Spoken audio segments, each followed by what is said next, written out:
Good evening and welcome back to another episode of What's So Funny.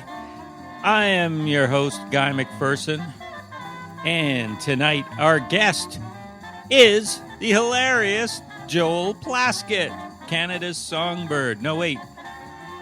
That is Anne Murray, Canada's songbird. But Joel Plaskett is a singer also from Nova Scotia. A singer on What's So Funny? Yes, a singer on What's So Funny. It's an entertaining conversation.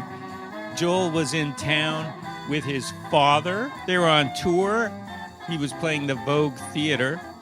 And a little side note, I met Joel about 20 years ago. Basically said hi to him. And he remembered me. Of course, it helped that I know his wife, and she probably said, "You met him." So that's how we hooked up. And I think you'll enjoy the conversation. Who knew this fun side of Joel Plaskett? Well, I guess a lot of Joel Plaskett fans knew. But, I mean, I watched some interviews with him, and they were all, very serious questions, which you're not going to get here on What's So Funny. But you are going to get a great conversation. And why don't we get to that right now? Joel was out for a stroll while he was in town, and he walked to Co-op radio station, and we sat in the studio and recorded this. Hope you enjoy. JP, Joel Plaskett. Hey, Guy. Look, you're just out for a Sunday walk. Yeah, nice walk down Hastings. Stroll by the radio station. I happened to be here. Just kind of like knocked on the door, wanted to see, thought community radio. Because there's a folk show going on right now as we record. Yeah, I heard the fiddle music and I wanted in. Something was calling you home. It was. Yeah. Absolutely. You were from Nova Scotia. Yes. Born, raised, whole life lived there. Yeah. It's time you moved. Yeah, it's funny. You're probably right. Although my heels are dug in pretty deep, but I do have an attachment here to the West Coast as well. My wife's from out this way, as you know. Yes, I do. Rebecca, she's from Vancouver Island, and so we get out. Not Victoria? I knew her in Victoria. She lived in Victoria, but she lived up the Saanich Peninsula, right? Brentwood Bay is where. Okay. But she went to art school there. I met her when she was living in Toronto. She was going to makeup school, and then she came out and did the makeup on the French Inhale video for my first band, Thrush Hermit, and we struck up a friendship and then a long-distance relationship, and eventually I coaxed her out east. You moved her away. Yes. Yeah, I fake kissed your wife in university. I'm leaving right now. Fake, really? Yeah. Because we did this project for a friend of ours who was doing a photo movie. Like it was stills, but then we recorded the audio. It was sort of I forget what it was, but Rebecca and I were the love interest. Ah, wow. And it called for a big kiss. And I remember seeing in the old time movies that they would fake kiss, like they would kiss each other on the chin, kind of. Right. So I did that. Well, thanks. Thanks for telling me. I think she was very disappointed. Yeah, right. I would have fake kissed her too. No, but no, she. Yeah, Becky. I wonder if would I have seen that movie. There's some there was a Sleepwalk movie. I haven't seen it since. Have you ever seen the movie that she directed with a friend of hers with the soundtrack Sleepwalk, Santa and Johnny's Sleepwalk? That's the song that I will forever associate with Rebecca. Right? Did you know Drew, her friend Drew? I don't think so. Yeah, okay, because you guys were. I mean. I have a little. She's told me about her Victoria days. Mm-hmm. But I'm not sure all of whom knows whom. I've got all these friends. Yeah. That we met years ago at the Templeton. We met years ago. You were a kid in Thrush Hermit. I was. Yeah. So what year? I'm thinking that was between 95 and 2000. It sounds right. Yeah. I would have been probably in my early 20s. Me too. Yeah. I wasn't. But I can. Are you? Becky's a bit older than me. Are you guys same ballpark? I'm not going to pry. Good, because I'm not going to say. Right. I think I'm a little older than. Okay. I've never called her Becky. Right. Yeah. So we'll say Rebecca. Yeah. Fair enough. Okay. Look. Yeah. All right. Yeah. So we did meet. You faked kissed Rebecca. We did meet when you were in Thrush Hermit. It was like a hello, I think. Basically, was it? I don't know. Yeah, it was a hello. I was in the temple. I was at the Templeton, and Becky was there, I think, and you came in, and but I remember meeting you. Oh, good. Yeah, I remember that diner too. It's still there. It is. Kicking it. Yeah. And you are back in town because you just played at the Vogue. Last night with my dad. With your pops. Yeah.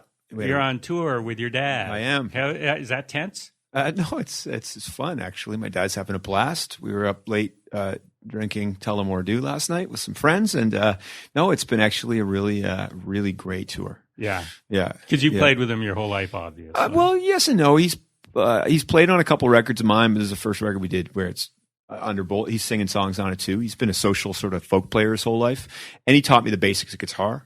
And then I kind of went off to the races playing more like rock stuff with Thrush Hermit. Yeah, was he disappointed then? No, I think my folks in some ways were living vicariously through my musical leanings. They were really supportive. I think it's why I'm doing it today, to be honest, is because my parents didn't sort of like go, what are you going to do for a living? Is your mom musical? She doesn't play music, but she danced in Vancouver actually years ago. But my folks met out here. She danced? Yeah. Like what? Sort of modern dance stuff, taught stuff. I mean, she was not like a famous dancer. She loved music, and her record collection was cool because she had a neat record collection of stuff she liked to dance to. So, but she met my dad out here in the early 70s, and but she's from the East Coast, so they moved back to Halifax. So she was here through the 60s? Or I would say I think she came out maybe like 68 to 74 or 74, and then they moved back. And I was born in 75 in Halifax. So, I see. Yeah. Because I was wondering if she would have danced at the Cave Supper Club where my father was the band leader. Really? Yeah. I will ask her. I think she told me a story. I think it was when she was living out here that she went on a date with the bass player from the Everly Brothers, I think is what she said. Really? They came through town. I thought that was really cool. And I think maybe she met. She always dug musicians. And Nino Tempo and April Stevens. Do you know who I mean? I think she met Nino Tempo too. She had some good stories from Vancouver. She saw Jimi Hendrix here. With Vanilla Fudge opening. He went to high school here. Jimi Hendrix went to high school in Vancouver. On and off. Really? I think because his dad or his mom lived here and the other one lived in Seattle. So he would come up, spend time here. Yeah. And for a while he went to King George High School on Denman. Huh. Wow, that's so cool. Isn't it? Yeah. He's amazing. Yeah. I mean, when I start if I start thinking about Jimmy, it's like Well, I don't know much about him. I asked my mom what she remembered of the show, and she was talking about his outfit. Yeah. His outfits, yeah. Sequins? I think, or fur or something. He was just like a one piece? He was onesie? She just said he just looked amazing, Yeah.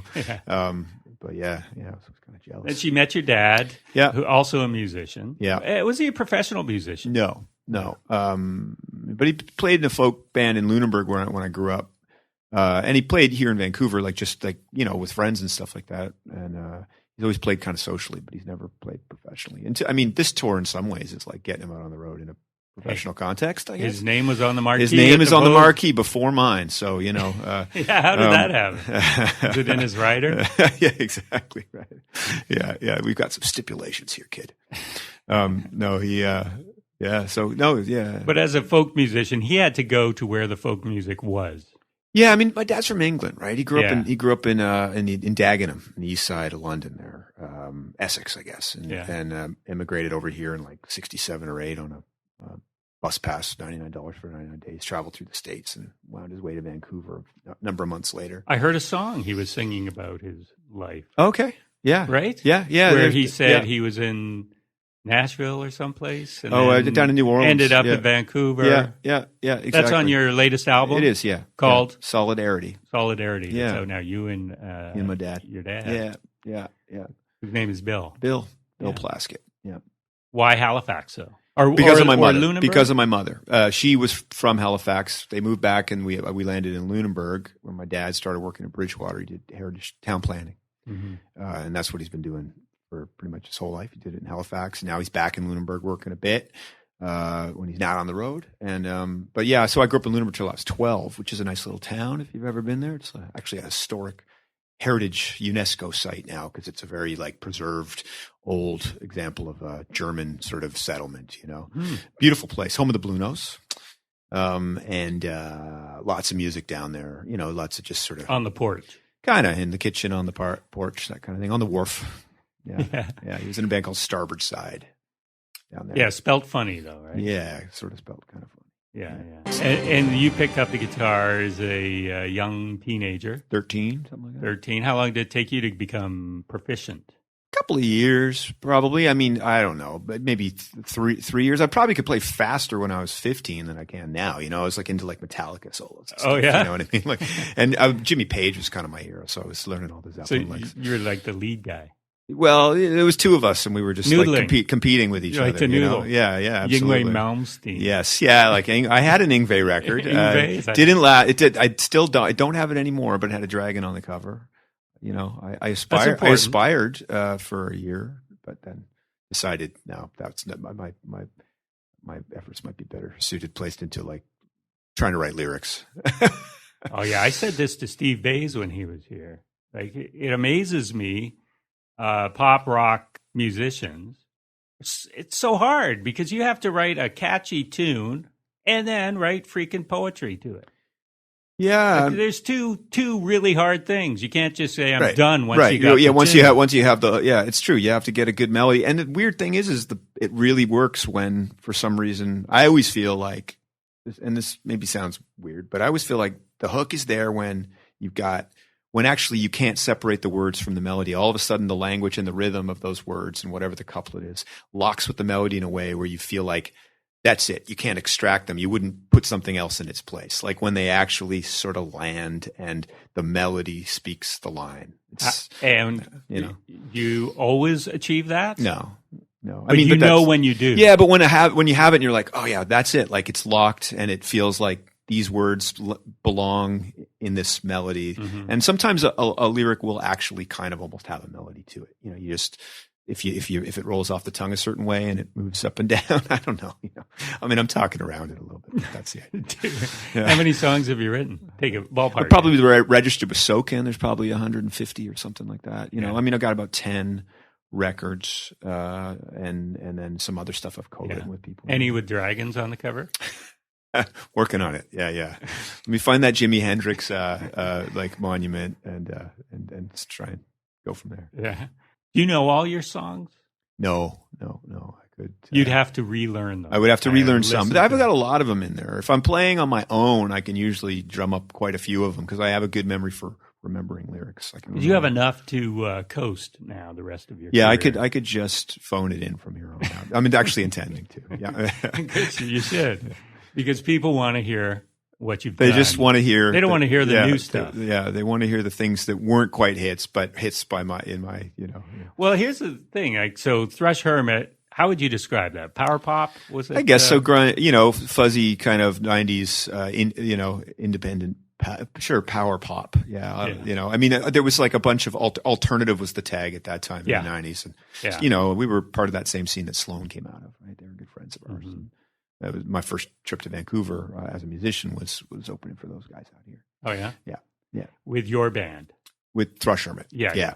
And so then from there, did you just become the singer-songwriter, or did you go to another band? No, I basically in the last year or so of the Hermit, 1998 or 99 was when we broke up. The end of 99, like December 99 was our last show. So you were a kid. We were. I was 25 when that band split up. Okay. We started playing together when we were 13. Those are two of the guys in that band.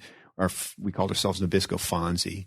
Ian and Nabisco Rob. Fonzie. Yeah, that was our first better name. Actually, we should have kept it. My joke is that there were 2 lawsuits pending. You know, that's the joke. But no, and then we became the Hoods, and then for some reason settled on Thrush Hermit because we thought it sounded like one of those like mysterious 70s names like Coney Hatch or Pink Floyd or Led. It just had this kind of, we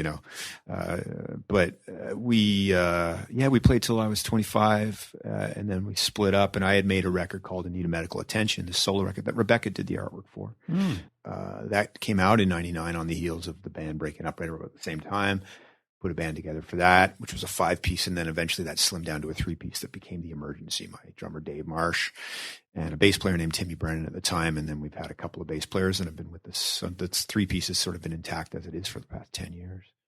Just under different. No, all is the Joel Plaskett Emergency, and then I've made some solo records under my name. Yeah. So when I got the band, it's me and The Emergency, and then this is records me and my dad. So I'm shifting it up between like rock band land and singer songwriter. Yeah, and so that's the thing. When you're a singer-songwriter, your followers, your fans will follow you no matter what style you do. I like it because I can kind of, I can flirt with the presentation in a number of different ways. I can show up solo and people come along and sing along and they fill in the gaps of the rhythm section that isn't there in their mind.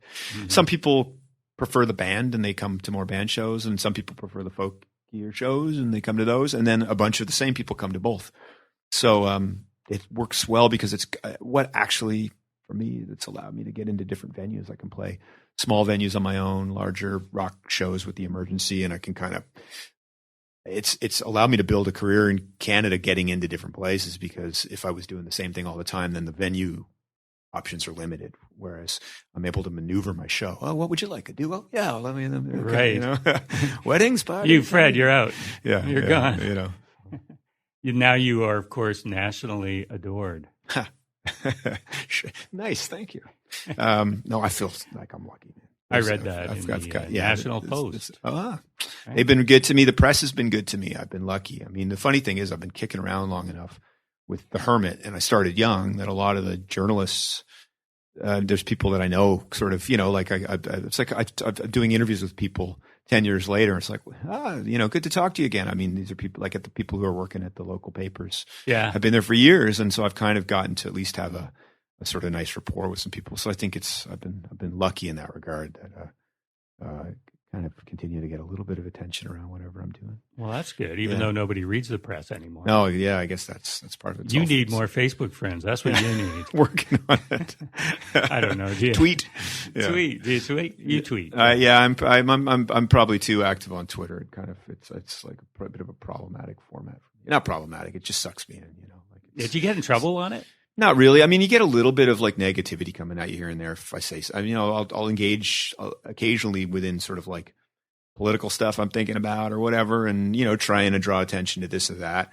So the new record has a bit of politics on it, which inevitably kind of comes back at you if you say put a foot wrong for somebody's opinion. But so it can be a bit exhausting if you read it, and it's just weird sometimes that people will send you something that they probably wouldn't say to you in person, or it's also like, would it really bother you enough that you wanted to bother sending me a message just to make me feel bad right now? Well, you shouldn't be so vocal with your Trump support. Right. Yeah. It has been, that has made it challenging here on the West Coast, for sure. Yeah. You say the new album has some politics in it. You and your dad share the politics? Yeah. I mean, it's sort of about the connection that we have as musicians, but also, my dad's, he's kind of he's a lefty and kind of, I've just inherited, we talk about stuff, whether it's sort of like the capitalist system and all those sorts of things, all of which we're part and parcel of, but just all the economic disparity that's going on. And right now it's sort of feeling you want to do something, you want to engage and be active and try and build some, like help in whatever way you can, but it can be a little bit paralyzing because we're so like, I'm feeling really like kind of atomized. Is that the word? Sort of sequestered by the internet and social media and all that stuff, where you want to sort of reach out. So I'm bringing it to the stage a little bit, just because I've got a voice. Yeah, and with this latest album, it is more rooted in the folk tradition. Yes, exactly. And I don't think there are any conservative folk musicians, are there? Is that a sub genre? Conservative? I don't know. Was I'm not sure. Was Bill Monroe conservative? I don't know. I have no idea. I don't know. I mean, definitely, it's probably like it's a hat that I can wear pretty easily because it's just part of our family and all that stuff. So you're not losing too many people. No, it's not. It has not been that big a problem. It's just strange how social media lets you you get aware of everyone's little thoughts if you choose to read about them. And it can get directed at you so quickly. I mean, it's one thing for people to take the time to sit down and type a letter and mail it to the paper or mail it to your fan club or your manager and go, I was really disappointed when you did this, but it's so easy just to react to something quickly. It's somebody like, didn't like the line. I have a line in the song Solidarity, and I say it might be left of center, but they won't be left behind. Just sort of, it's like not your finest couplet. Well, it's like, well, thank you very much for letting me know. Have a good day yourself. This is what Twitter's for. Just let me know which lines of mine you don't like. What would you prefer? I say, just such a kind of vortex of weird. Not your finest couplet. That's what he said. Hey, this was yesterday. Rate all my couplets. This was yesterday. Oh, yeah. I think a song got played on the CBC. But do you ever feel like you must follow artists that you like? And I know you you're coming at it from an artist's point of view, but do you ever feel like, I just want to say something negative about somebody else? I mean, I've done it. I've done it about political stuff, or yeah. But I'm mindful of sort of like jumping on to, or I'm mindful of not. I don't want to put that kind of energy out unnecessarily. Like, I think if there's something really unjust happening, and I mean, what you're seeing in the States right now, it's just so bonkers to me. What's going on is just the environment's so polarizing. It's almost kind of paralyzing, and also so important to not get paralyzed by it, in my opinion. So I find that overwhelming, and so I participate in the mudslinging a little bit here and there, but I don't really feel like I want to direct it at an individual because I think often context is lost in that media, and unless you know why somebody's doing something, a lot of it's more like institutional problems and a handful of really bad people doing some bad stuff, for sure. Canada always lags a bit behind the U.S. It might happen here. What's happening in the States. And that's what you got to be mindful of, and I think that's why it's important to kind of like be engaged and vigilant somewhat. But but having said that, like, I've traveling around a lot, and I've gotten to all parts of Canada and traveled a lot in the States in the 90s and stuff. And, by and large, in like Texas and Mississippi and all these places, it's just, I've met so many people, there's a lot of problems everywhere. And certainly, I'm also moving through the world as like a middle-class suburban white kid at that time and a guy now. And so it's maybe my ride through the world has been easier in that regard. And so I'm mindful of that, but having said that, there's good people everywhere. And so I'm just really reluctant to ever like brush off like some corner of the world as being I think that's what's sort of really problematic about social media right now, is it's just like pushing back and forth and really just trying to, you don't have to agree with people on everything. You can just try and find the fundamental things. We all have friends we disagree with politically, and we remain friends, and we talk about it. But as soon as you get on your device, you go the other way. I know. And so more and more, I think about that, and I try and like, I try not to tweet after too many Jameson's whiskeys, or something. Hey, I got to say that you're listening to What's So Funny on CFRO. Is this funny? I'm like, I apologize if we come on. It's hilarious. It's hilarious. 100.5 FM, Vancouver Co-op Radio. I'm Guy McPherson, and our guest this week is the nationally adored musician, Joel Plaskett, and very funny.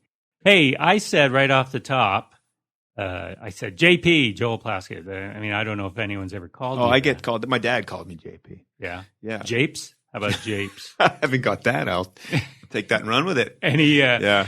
Bill and Japes Plaskett. Yeah. We'll put it on the marquee at the Vogue. Yeah. It's too late. Your show was last night. Yeah, well, you're right. Yeah. Next time. Where are you off to next, by the way? Waterloo, Ontario. Flying on Tuesday to go Who to booked Waterloo. this tour? Vancouver My to road Waterloo. manager, There's some other stops along the way. My agent booked it. Well, my road manager, Steve, and sound man, he's driving across right now. He left last night after the show. He's probably in, I don't know, Medicine Hat right now or something. Why? He's driving all the gear. How much gear do you have for two Quite guys? It's a band. There's two other guys opening the show, traveling with us. They're called May Hemingways from Peterborough, and they're playing in the band with me and Dad. So we got a van full of, and a bunch of guitars, because we got all these open tunings and bazookies, and it's just a simple little folk show with a ton of stuff. Yeah, A laser show. Yeah, exactly. Drum cage. So do you have any other nicknames? I get called Plaskett, and actually my friend, I worked in a vault for a number of years at the Public Archives in the early 2000s, dubbing tapes for the CBC with a really good friend of mine, funny guy named Charles Austin. He was in a band called the Super Friends. And Charles and I worked together, and we were dubbing all these tapes for for the CBC archives in Halifax. And there was a poet from the East Coast named Silver Donald Cameron. And Silver Donald Cameron was really active on the CBC. We'd dub all these tapes, and we'd have to enter records for all the tapes. And so, it was a pretty dry kind of couple years of like data entry, but some of it was pretty interesting because there was some really neat archive stuff. But we got to the point where it's like, yet another interview with Silver Donald. He would be editorializing the entries a little bit, kind of, and Charles was like, I'm going to call it you're Silver, you're youthful Silver. So that's become a nickname that stuck with him. I'll get a youthful. It's It's Chucky. Youthful, not silver. Youthful Silver. That's what he calls me. So after Silver Dome Cameron in Halifax. That's going to be a good nickname when you're 60. Yes, exactly. Youthful. Yeah, Youthful Silver Child. He calls me Youthful Silver Child, but that's sort of, I'm slowly going gray.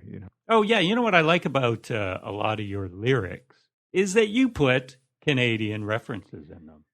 Well, I find a lot of people, no matter where they're from, will default to Nashville or California or what have you. Yeah.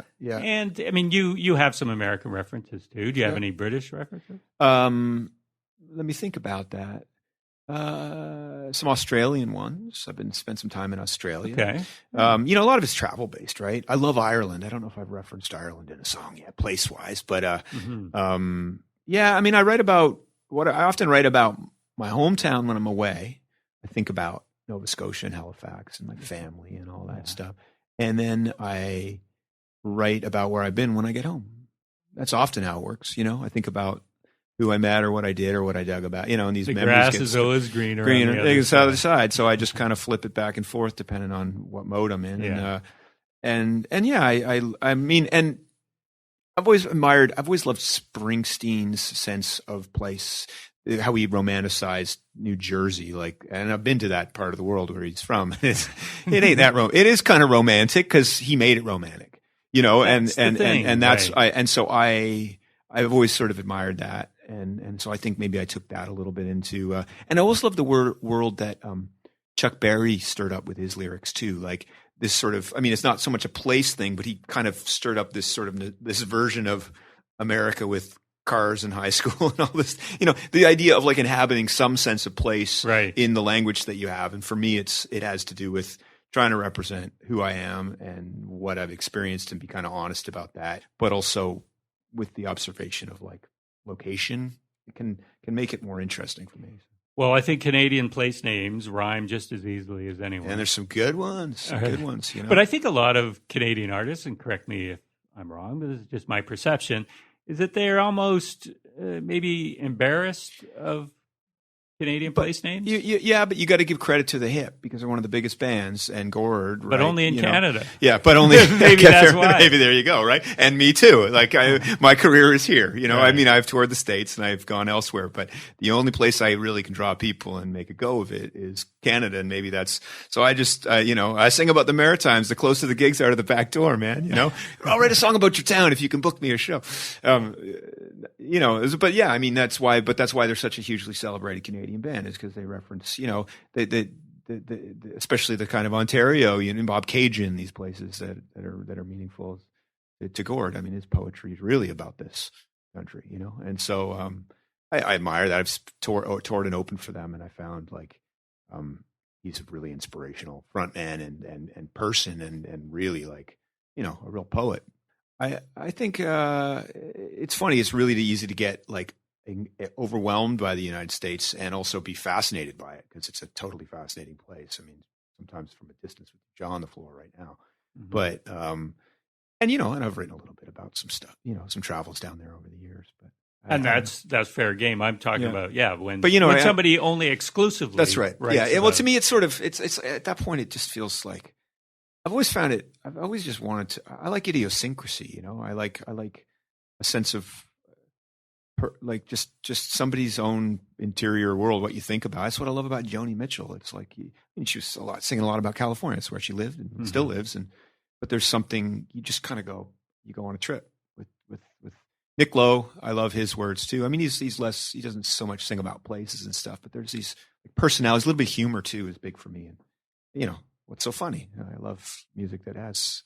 You need a bit. You need a bit. Yeah. Well, I mean, the Hip don't have a lot of that though, do they? No. It's in maybe more subtle ways. I think if you don't always hear it. But then when you maybe read Gord's lyrics, you start to realize he's got there can be a playfulness there, and in the way that he presents his lyrics kind of theatrically, there kind of gets to be a little bit of can get a little fun and funny. But there's a writer from I don't know if you ever heard Al Tuck. Do you know Al Tuck's music? No. He's from Prince Edward Island. He lived in Halifax for many years. Good friend of mine. One of my biggest influences in terms of a writer that I'd say of all people that I've met in my life, as far as people that I've known and watched write songs and stuff, Al is the most gifted lyricist that I know. So mixing humor and sadness and personality. He's kind of, he's folky, kind of Dylan-y, this and that. But like he's got this song called Bigamy. I had 2 women and my friend had none. I'd keep one of them and get my friend one. Tempting, but you just can't have everyone. Isn't that bigamy? That's one of his more, playful ones. But he's got these beautiful love songs that just tear your heart out. But he can just roll words and language and give you this sense of place. He's amazing. You got to check that out. Yeah, I tell you, I'm not usually that aware of lyrics. Right. I'm more of a music guy. It's interesting because Becky is the same way, right? Yeah. And she's not that big on lyrics. Why she loves Sleepwalk. Instrumentals are her favorite thing, I'm like the most verbose guy in the world, and somehow she's stuck with me. But she really is just. Sometimes it's like I just want to hear the slide guitar. Well, with me, I come from more of a jazz background, right? Yeah. But I love the vocalist, and once I got to CFUV, where I met Rebecca, at UVic, and getting into the alternative scene, and then just expanding my music horizons from there. So I have lots of all kinds of music, lots with lyrics. But even when I hear the lyrics, I have nothing against them. I can hear the same song and love a song for a decade and not really listen and not register what they're saying. I'm the opposite. I'm just kind of waiting. I'm judging it or kind of like putting it together. I mean, that's not entirely true. Sometimes I'll just take it and go, and I'm there with it. But I really hone in on that. So when I'm watching Al, he's got this song called StompinTomConnors.com, which has a title is so great. It's talk about your great Canadians. You won't be talking for very long. So you talk about the great Tom Connors, better known as Stompin' Tom. He's a legend living on. I think he wrote it when he was alive. And then when the chorus goes, you got to find out where he be playing. Go get your laptop, baby, log on to StompinTomConnors.com. I mean, I could just listen to him, like the words, I can recite it. Like you don't need music. I'll just I'll do that all the time. I just talk words to friends because I just love the word. I just like the language so much, so that's sort of where it starts for me. But yeah, I mean. But when I think I hear some songs by Elvis Costello, one of my favorites, I have no idea what he's saying. Yeah. Like I hear the words, but I don't get it. I don't know what this song is about. I know what you mean. I love some Elvis Costello, and I would listen to, and I could sing along. The thing is, I'm a real rhymer, and I'm really good at remembering words, so I can remember songs that are like Clash songs, Coca-Cola, on the gleaming corridor of the 51st floor. The money can be made if you really want some more. Executive decision. Da-da-da-da-da. Jumping from the windows filled with indecision. I get good advice from the advertising world. Treat me nice. Party girl. Coquette's life, where there isn't any so free. Just like I'm just like my brains. It's like a typewriter. You should be in rap. Yeah, I would enjoy that. Except I would embarrass myself completely. But yeah. So when you go to write a song, are you disciplined? Where you go, I'm going to make a song, or do you wait for inspiration, or is it just overflowing? I'll make up stupid rhymes and make stuff up, and I don't edit it until later. I'll just let it go. Sometimes I'll write a lot and then I'll trim the fat. I'll go, that's what it's about. Okay, get rid of that verse. It didn't make sense. But I'll just do train of thought and quick associative things and see where it gets me. And sometimes it pays off. Sometimes it's just like I have a lot of really just unfinished, like voice memo-y type stuff that I keep my cell phone close because if it's full of probably really embarrassing. Just gobbledygook. Just embarrassing couplets. Yeah, embarrassing couplets. Yeah, not your finest. Oh, you never should have let that leave the voice memo. So, but you will go and mix and match and go because they'll just be from days apart. Yeah, sometimes I'll realize two themes are kind of like these can be linked. Oh, that's a song. And they might be even like 6 or 8 months apart. That verse could work with that chorus idea or something. So yeah, there will be, but a lot of the time, actually, when I get down to the brass tacks of writing certain songs, they write themselves really fast. Like I get a hook, and then I'm just like, okay, I kind of got the thing to hang it on. I got the refrain or whatever. And then, so the lyrics come first, or the hook? Not always. So I'll sit down melodically. I'll sit down with the guitar sometimes and find a melody, and then just and this and that. There's actually no one recipe. I get asked that a lot. How do you write songs? Do you start with words? And sometimes sometimes it's just like sitting there letting your mind wander with the guitar. Mm-hmm. And that whiskey. occasionally helps. It does the late night. I find early mornings, not that I'm an early morning person very often, but if I get up and don't really talk to anybody, which is harder in the house right now, we have a 9-year-old. Yes. Right? And so, but if I can get a little time in the morning on my own, I'll write then, or I have to stay up till everybody's gone to sleep and maybe push myself to like 1 or 2 in the morning. I'll get an idea at 11 and then I want to stay up for a couple hours to see it down the line. That tends to be a creative time. And then at 6:30, Daddy, wake up, Papa. Oh, Papa. Yeah. Becky takes the early. She's an early morning person, so I can usually get away with it till about 7:30 or 8. Yeah, I trained my kid. Did you? How to read the time before he was old enough. Yeah, he in the big hand, or no, it wasn't that. Not that old. He's only 12. So, but the digital clock, when it says 8:00, then you can come in. Then you can come in. That's exactly it. I unplugged. Becky and my son Shannon are out west right now in Vancouver Island. But we were in a hotel the other night in Kelowna, and I unplugged the clock because we were all in the same room, and I was like, I don't need. And he'd been waking up at 4:30 in the morning. It was on Halifax time for a bit. They'd flown out to Saskatoon. And so but he'd wake up and then you could hear him stirring because he was looking at the clock. And as soon as he saw the clock, he'd just wait. He'd watch it. Whereas if you unplug it, he'd actually go back to sleep because he figured it was the middle of the night, So he's too young for his own phone, which is good. Oh yeah, that's not or grabbing yours, turning it on. Yeah, well, it's funny. I have one of these iPhones, and it's got it's synced to an iCloud account, as you do, so things can show up on different devices. And we have a family iPad that our son plays games on now and then. I'll see what games he's got. They start downloading onto my phone because they're linked over a cloud. Like, oh, they got a new game today. What's this? Oh, let's see what it is. Monster Mash or whatever. It's okay. Yeah. It is. I mean, it is what it is. And I mean, for somebody who uses a phone a lot, myself. Those in glass houses can't throw stones. We're trying to mitigate the usage of it. It's taken. I mean, it is weird. I mean, you remember what it's like before cell phones and the internet? It was magic. I would like to go back there, but too. I don't think that I have the will to do it. No, I don't either. It's I held off on Facebook for years, and I said, if I don't have the willpower not to be on it too much all the time, but I have just enough willpower not to join. And then I joined, and then I was right. Now I'm on it way too much. Yeah, and I don't use Facebook. I have an account. I will read stuff that people post there now and then because people will post nice things after shows. Mm-hmm. It's nice to see. But Twitter is sort of I'll kind of enter that domain. Yeah, you don't want all nice stuff. No, I don't want all. I need a little. Twitter. Yeah, I go to Twitter to get some negative real stuff just to wind you up, make you feel bad, and bad enough to do something good. Does it make you feel bad? No, well, yeah, I do. Actually, I do take some of that stuff personally. There's been stuff on social media that has not a lot of it. Honestly, most people are really, and I'm super lucky because I meet a lot of my fans after the shows, and I like everyone I'm meeting, and I've gotten to know a lot of people, and I feel pretty close to my audience in some ways. But it, you can just kind of get somebody who's not necessarily a fan, but they hear something they don't like, and they just kind of go at you for whatever reason. You have no idea what the context is, and it does bother me. I like to be liked.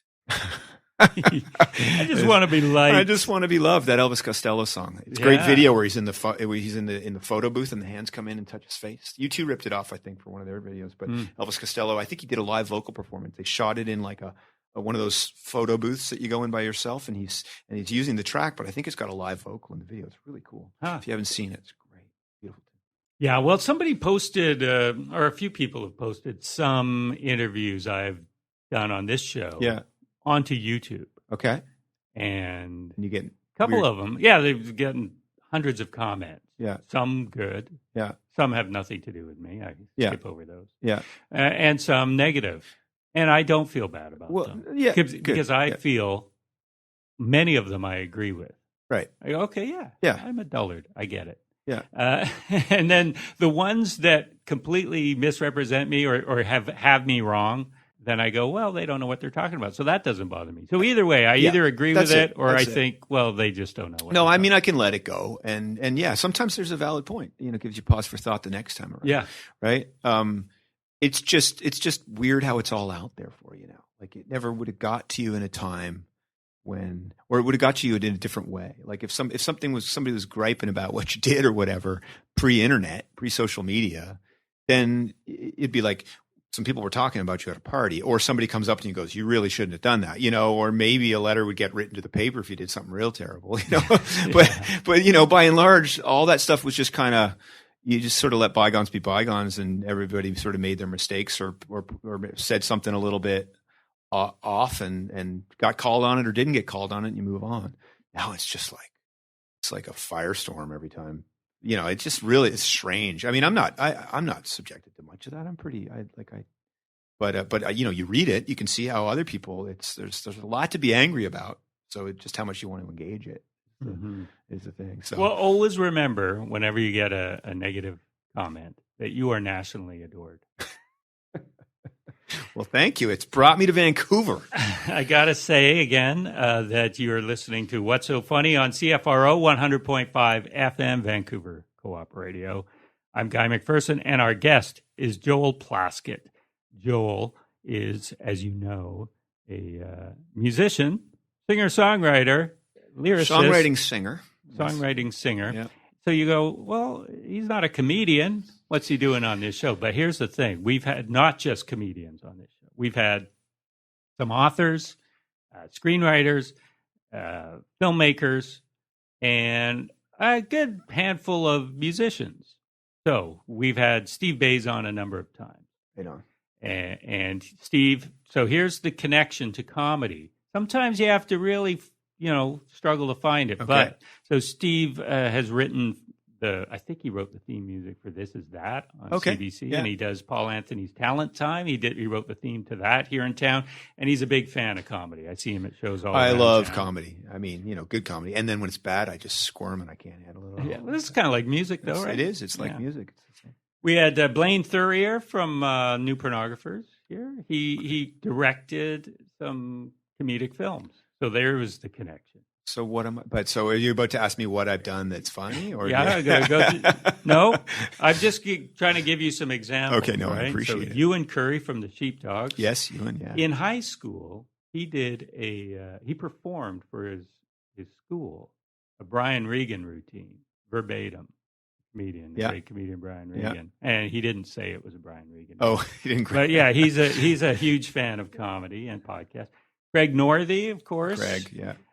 Wrote the theme to Corner Gas, and he's done a lot with Kids in the Hall. Yeah. So there's his comedy bona fides. Who else? James Dandiford, jazz musician. He has performed on cruise ships with comedians, and he's done a show here with comedians opening for the Jazz. So there's some connection there. Sure. Joel Plaskett.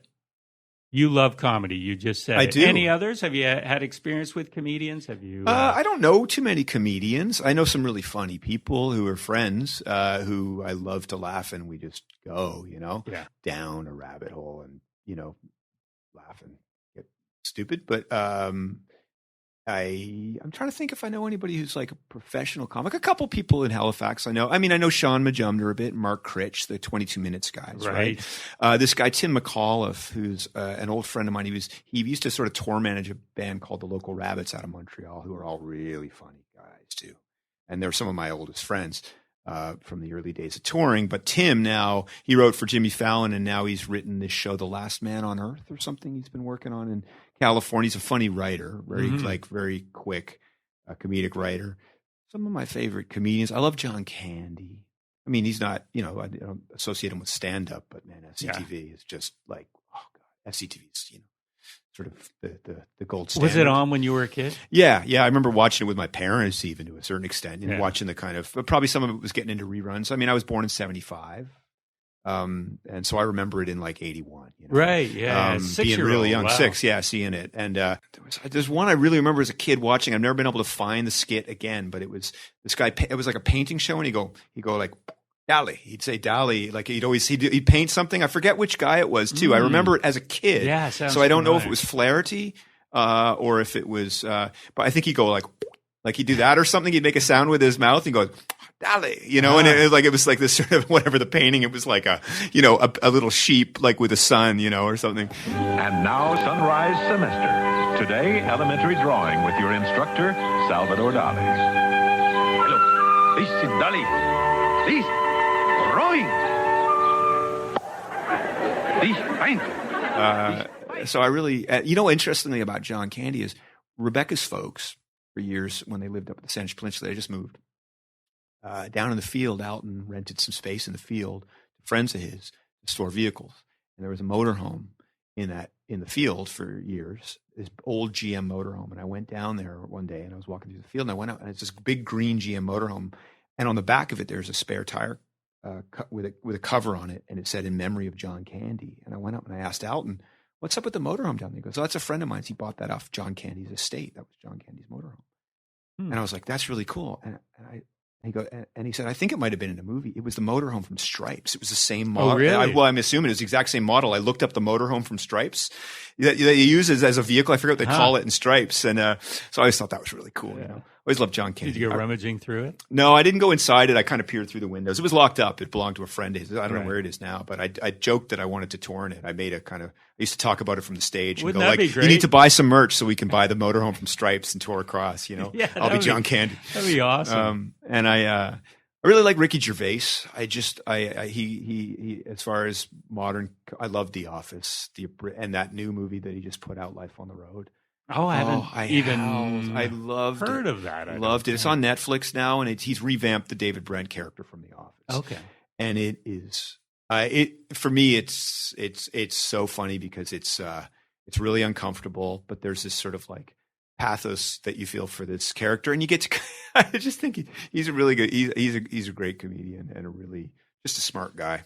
I've grown to appreciate Ricky Gervais. He can rub people the wrong way. Yeah, I didn't watch The Office for years and years, and I just knew of him howling all the time. His laughter, and he really rubbed me the wrong way. Yeah. And then I saw him on Comedians in Cars.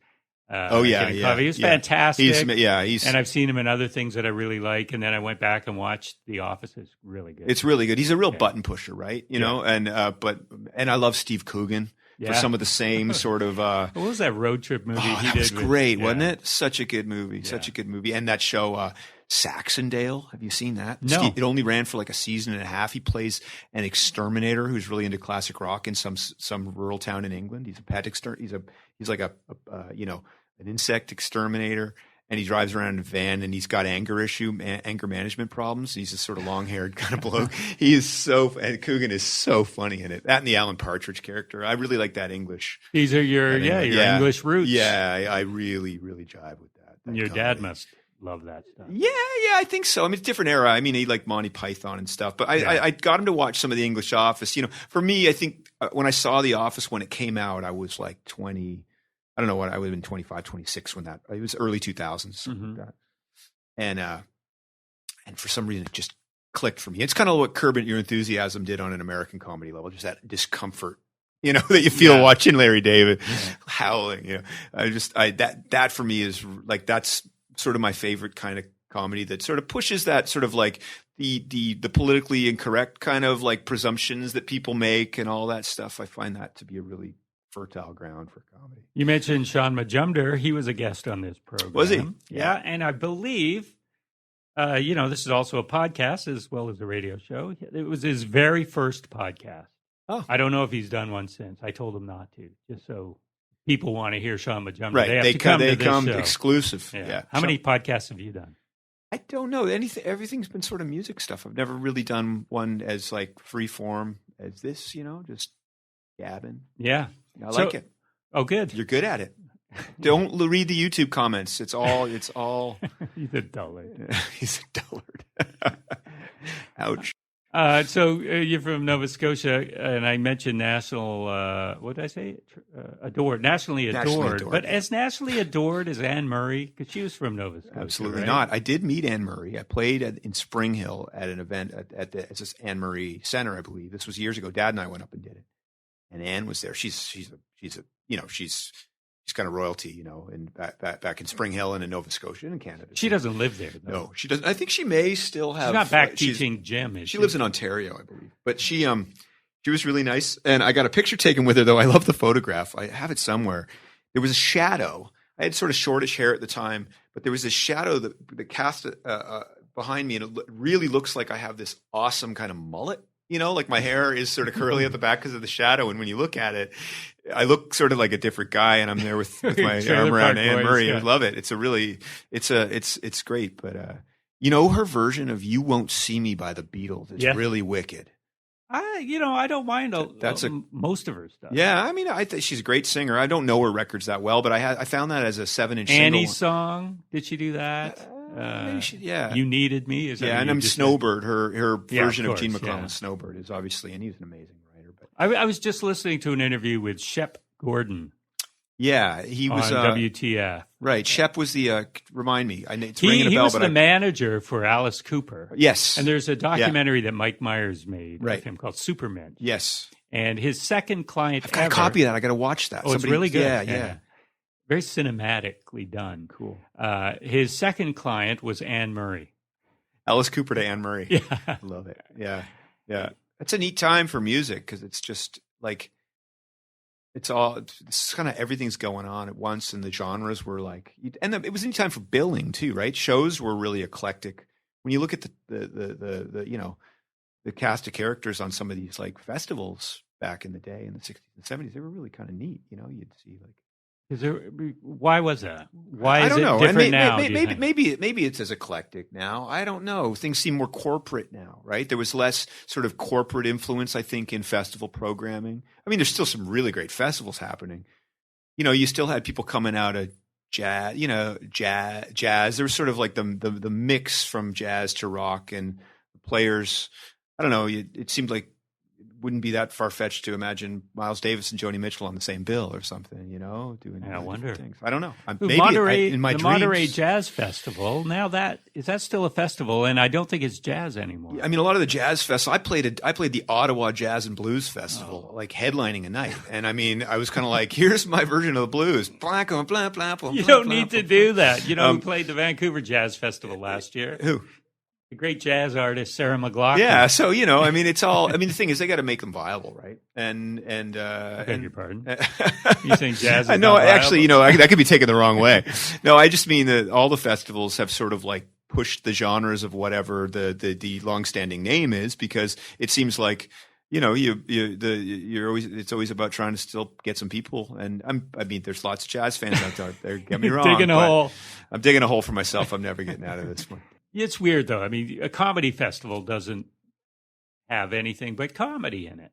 Right. Yeah, it's true. I mean, it's usually stand-up, and then they'll have a separate festival for sketch. Right. Or for improv. Yeah. And yet with music, you're saying it's just this hodgepodge. But so that's today, and you were saying that was the case back then. Well, too. I don't know. Maybe I'm kind of shooting from the hip, speaking. Like I don't really know what I'm talking about. I'm holding you to this, but I can't believe you said that. I sort of think about Joel Plaskett doesn't know what he's talking about.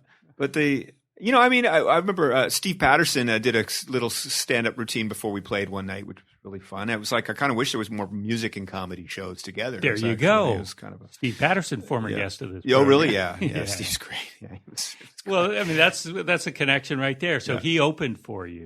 Yeah, well, he just happened to be in the room, and he's like, "Do you want a long intro?" And I was like, "Go for it, man!" So he got up, and it was a little 100-seat club, and he just like had people in stitches for 40 minutes later. Yeah. And now the main act is boom. Yeah, I hear this a lot. You think back to the 60s, maybe early, 70s too. Comedians, there weren't a lot of stand-up clubs, if any, until the mid 70s, I think. They would just go out on the road with musicians. Exactly. And I mean, then you even look at sort of the cross-disciplinary art stuff, like the Rolling Thunder Review. You had Sam Shepard out on that tour with Bob Dylan, and all the photographs getting taken. People, that was like just interesting. It wasn't all just about music. It was kind of there would be sort of like a cultural phenomenon going on of like-minded people and artists from comedians, that kind of stuff. I'm sure it's happening. Maybe I'm just not privy to it. There's people doing some really neat creative stuff, but my lens is usually looking back. I'm not as good at seeing what's actually in front of me because I'm just paying attention to what I'm doing for my own music and this and that. So I don't really actually know what anybody's doing. You have openers on this tour? The band from Peterborough, May Hemingways. These guys are great. Oh, okay. Two-piece band, and they're joining Dad and I. I've kind of poached them for my band as well. So one of the guys is really multi-instrumental. He plays banjo, accordion, guitar, and bass pedals with his feet. Bass guitar. He's like, it's great because we're able cymbals to switch in his knees. Cymbals with his knees, and he can make sounds like, with his. That's good. Yeah, I learned that from a friend of mine named Albert Saracini. That I have friends when we were kids. I haven't seen him in years and years and years. But Italian guy that I met when we moved from Lunenburg to Halifax. He was always getting into trouble. He kind of like I'd follow Albert Aron. He's a couple of years older than me. We went to see Beetlejuice months after it came out. Remember that movie, Beetlejuice? Yeah, Michael Keaton. Yeah, we went months and months and months after it came out. And so there was no one in the theater. It was like the middle of the afternoon. We were like in grade 8, 9, something like that. And he could do that drip sound. He showed me how to do it. I drove my parents nuts trying to. You can get the sound without hitting your cheek. And then you add the cheek and it gives it the plop sound, kind of like. So we're sitting at Beetlejuice. Watch, there's one other guy in the theater, and Albert goes, let's sit behind him. It's like a guy is probably like, maybe he would have been like 26, 27. Like, old guy. Old guy. And we sit down, the teenager's right behind him. And we're like 20 minutes into Beetlejuice. Albert touches the guy's head with his left hand and he goes, and the guy just turns around and looks at us. And he's like, Albert's like, what? There's a drip. It was awesome. So now I do this what all did the guy do? Yeah. He just kind of laughed and was like, basically like, oh, yeah. Don't put down the radio. Do you edit that out right there, community radio? No. Yeah. It's good for it. I had a similar thing in high school with a friend of mine who had allergies and would sneeze like 30 times in a row. It was the most annoying thing. I will say bless you up to 2 times, and then after that, it's shut up. Yeah. I have all my sneezes come in threes. Yeah, they're just always 3 of them.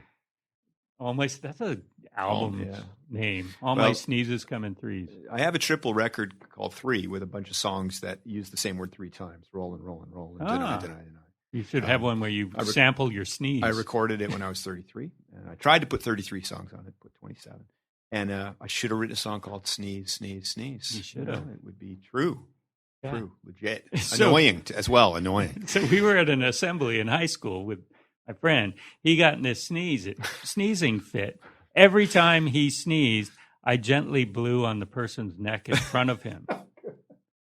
And the person was too polite to turn around. Oh, that's so funny. And he would just sort of go wipe it off. That's so funny. See, that's why we're here. That's why we're here. Googling Joel Plaskett, when you start a Google search, it'll list who they think you're looking for. Okay. How many Joels do you think you're down? I don't know. Yeah. Joel Osteen would be huge. He's number 2. Number 2, right? He's the conservative preacher, right? I'm not sure who he is. But he's like a big church, like TV televised evangelical church. Oh, okay. Or that or self-help speaker, some mixture of the two. What are the other big Joels? The first one was Joel Embiid. Who's that? Plays for the Philadelphia 76ers. Oh, okay. And then there was, who's this? There was a baseball player in the 60s. Oh, Joel McHale.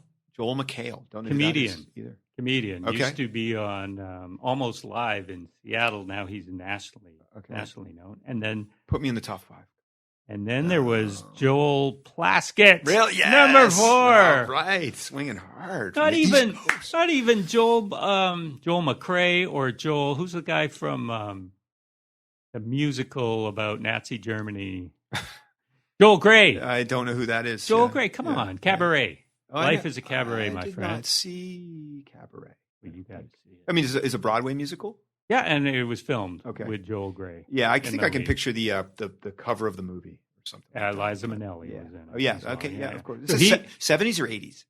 80s. No, I'm going to say 70s. Yeah. 70s. Yeah. And so you beat out Joel Gray. There aren't a ton of Joel Joels. McRae. There aren't a ton of Joels. There's not a lot of Plasketts either, although there's a Joe Plaskett, Joseph Plaskett, a painter, Canadian painter, is no longer alive. And there was a baseball player named Elmo Plaskett in the 60s. I've seen his baseball card. What is the Plaskett name? Where does that come from? Well, my dad's English. I don't know where it goes back. There's a bunch of Plasketts in like in the Virgin Islands and stuff like that. Like in the black community there. And there's a congresswoman in the States, Stacey Plaskett. I see her name come up in the Google universe. Well, it's good to have a name that is unique for Googling purposes. Yeah, I mean, my name has been Plastic, as a kid. Hey, Plastic, like Joe You didn't Plastic. mention that when I said nicknames. Yeah, that's right. Actually, I've gotten Joe Plastic. In fact, back when Timmy Brennan was playing with us, he's up from Inverness, and there's a paper up there called the Inverness Oran, local paper. And when he first started playing with the band in the early 2000s, it said, "Local boy Timmy Brennan is playing in Halifax with the Joe Plastic Energy Band." No, the Joe Plastic Energy Band. Yeah, and we were the Joel Plaskett Emergency, and I was like, "Damn, it's better. It's so much better. It's so much catchier." Yeah. And so that's when we bill ourselves for. If you ever see the Joe Plastic Energy Band, it's just us under a suit. That's our secret show. That's it. Oh yeah, yeah, we've done seriously. Yeah. Yeah, you do those secret shows. Once in a blue. Yeah. I don't get those. People are invited and they don't know who's going to be on. I guess it's sometimes you want to play, but you don't want to. You don't want to make a big deal out of it, but you want it to be full too. So you have to codify it somehow, right? With your goofy name. Yeah. Hey, last we got to get going, but you've written, you say, about 150 songs. What's the ratio between true songs about either your feelings or your life, as opposed to just fictional storytelling of a character? Right. More, I mean, there's a lot of stuff that is either about my life or is an exaggeration about something I've experienced or someone I know has experienced. So I will sometimes write songs about, something personal that maybe didn't necessarily happen to me, but I kind of observed, and I might have fictionalized it like a little bit just to exaggerate the emotion or distance myself from it just to make it feel right. Other things are very just fact based, and so I don't know what the ratio is. I don't have a lot of Johnny went down to the corner store. I don't do much of that. I do, if anything, I'm just kind of rolling rhymes, some of which are kind of just exact. I got Sheila Rogers. I like her speaking voice. Sons and Daughters going down to Critics' Choice. That was the movie store in Halifax back in the day. Rent a movie and stay in. Somebody get me my gin. That Nina Simone song. Not your best couplet. Not my best couplet. Floorboards creaking. Hush up now. Sheila's speaking. It's Sheila Rogers. I don't know. Just thinking about. Right. So the rhyme will take you down a certain path. Yeah, I think of a word I want to say, and I'm like, well, in what context shall I put Sheila Rogers? What do I like about? I don't know. I was listening to radio. I just felt good to sing. So I just it'll take me down a path, and sometimes it's kind of just irreverent or it crosses into the personal, and then the politics cross into the personal too. What you can. So it's all you can have, and you can roll humor and something kind of irreverent up in something really deeply personal. And I actually kind of like that stew. If you can find the balance, sometimes people don't always know how to take it, but by and large, I think it works. Yeah. It was too much information. Sorry. It was a lot. That was getting a little kind of like. No, I was going to say two things, and then I wanted to say the other one first, but I'll say the other one. My guest last week, who's really my guest tonight because we're pre-recording, that's too much information too, was Camilo the Magician. Oh, I know a song by the. I was going to say the guys. Said the Whale. Yeah, that's a great song. It's called Camilo the Magician or Camilo. Yeah, I got to figure out how to. That's a great song. Yeah. I know, and so it's about my guest. Cool. Because how many Camilo the Magicians are there? Yeah, that's really, and he's local. Then is he Camilo the Magician? Yeah, he's from Colombia. Yeah, but he moved here when he was 15. Yeah. Moved to Victoria and then over. They told me about him once. I asked him about that song because I like that song. I played with those guys a couple times. Good tune. You play the song at the end. I'm going to. Yeah. I always play a song at the beginning that has something to do with the guest. This was an easy one. I'll have to figure out one for you to add in. So many hits, so little time. So Joel, thanks for coming in. Thanks, guy. And good luck with your tour. Thank you. It's been great so far. The next tour, you will have a comedian opening for you. That's a good idea. Yeah, not a bad idea. It is a good idea. I should consider that. It's fun. I mean, too much music sometimes, right? And conversely, there's some comedy shows you go to. It's too much comedy. It's nice to have the mixture. You should get Rebecca in on this show sometime. Yeah. She's funny. She is very funny. and really, you ever hear when she was on David Wisdom's Nightlines? No. Got it on cassette. That's a really good episode of Nightlines with David Wisdom. Becky's on there. Really? They're You talking have it on music. cassette? Yeah, well, we dubbed it off the radio, and this was when we first, early on, and when we were dating, David invited her to be on the show, and I have a recording of it. I listen to it and get really like teary-eyed for like mid-90s. Something like, yeah, it's great. Yeah, and she's great. I'd love to see her again. She's magic. Yeah. All right. Yeah, Guy, thanks. Thank you. Good times with Mr. Joel Plaskett. I enjoyed our conversation. I hope you enjoyed listening to our conversation. Now go check out some of his music. He's got, what did he say, 10 albums? He's got a lot of albums. You should listen to them. Maybe even his first band, Thrush Hermit. There's lots in the Joel Plaskett oeuvre. Okay, that is it. Next week, our guest, slips my mind. Who is it? You're just going to have to tune in next week and find out for yourselves. But there is somebody booked. Talk to you then. Thanks. Good night.